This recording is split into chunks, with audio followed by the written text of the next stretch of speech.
ಮಾನವನದಕ್ಕಿಂತ ಕೀಳು. ಪ್ರಾಣಿಗಳೇ ಗುಣದಲ್ಲಿ ಮೇಲು, ಮಾನವನದಕ್ಕಿಂತ ಕೀಳು. ಉಪಕಾರವ ಮಾಡಲಾರ, ಬದುಕಿದರೆ ಸೈರಿಸಲಾರ. ಸತ್ಯಕ್ಕೆ ಗೌರವವಿಲ್ಲ, ವಂಚನೆಗೆ ಪೂಜ್ಯತೆಯಲ್ಲ. ಇದೇ ನೀತಿ, ಇದೇ ರೀತಿ, ಇನ್ನೆಲ್ಲಿ ಗುರು ಹಿರಿಯರ ಭೇಟಿ. ಯಾರೇ ಕೂಗಾಡಲಿ, ಊರೇ ಹೋರಾಡಲಿ, ನಿನ್ನ ನೆಮ್ಮದಿಗೆ ಭಂಗವಿಲ್ಲ.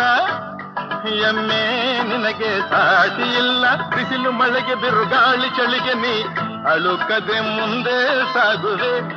ಅರೆ ಹೊಯ್ ಅರೆ ಹೊಯ್ ಅರೆ ಹೊಯ್ ಅರೆ ಹೊಯ್.